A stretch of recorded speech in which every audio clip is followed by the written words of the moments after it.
మరి అశోక్ సార్ చేతుల మీదుగా గుణసుందర మేడం గారిని సత్కరించడానికి కోరుతున్నాం.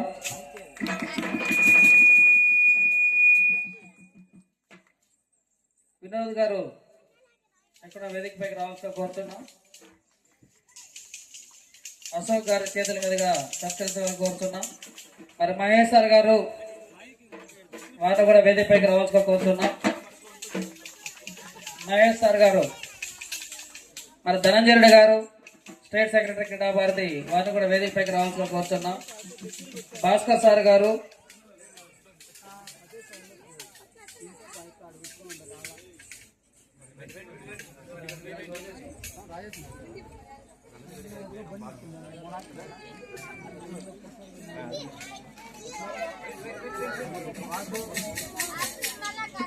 అదేవిధంగా ధనంజయ రెడ్డి సార్ గారు మా ఆల్ ఇండియా క్రీడా భారతి ప్రముఖ గారిని సత్కరించవలసిగా కోరుచున్నాం.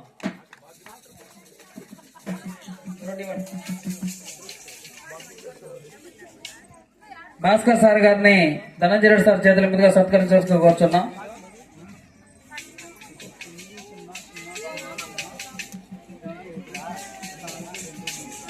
అశోక్ గారు నరసింహ సార్ గారిని సన్మానించవలసిగా కోరుచున్నాం.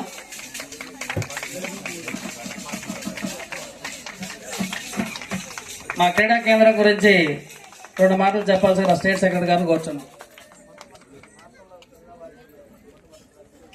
ఈ క్రీడా భారతి ఆధ్వర్యంలో క్రీడా కేంద్రాలంటే ప్రతి గ్రామంలో కూడా ముఖ్యంగా మహిళలు 1 గంట సేపు మైదానంలో గడపాలి.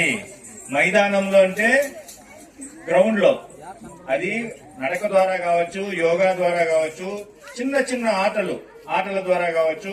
అది ప్రతి ఒక్కరికి కూడా చెమట కారాలి. ఎందుకంటే ఇప్పుడు మనం తినే భోజనాల్లో పూర్తిగా పెస్టిసైడ్ ఫుడ్ ఉంది. అవన్నీ పోవాలంటే, అనారోగ్యం పాలు కాకుండా ఆరోగ్యంగా ఉండాలంటే కేవలం 1 గంట సేపు, అది భజనలు కావచ్చు, ఆటలు కావచ్చు, పాటలు కావచ్చు, గెంతడం కావచ్చు, ఈదడం కావచ్చు, ఏదైనా సరే 1 గంట సేపు మైదానంలో గడపాలి. ఈ యొక్క విధానాన్ని భారతదేశం అంతా కూడా క్రీడా భారతి పనిచేస్తుంటుంది ఈ విషయాల మీద. ఎందుకంటే దేశంలో ప్రతి పౌరుడు ఆరోగ్యంగా ఉంటే దేశం ఆరోగ్యంగా ఉంటుంది అనేది క్రీడా భారతి యొక్క లక్ష్యము. ఆ లక్ష్యం కోసం భారతదేశం అంతా కూడా క్రీడా భారతి పనిచేస్తుంటుంది. నమస్తే.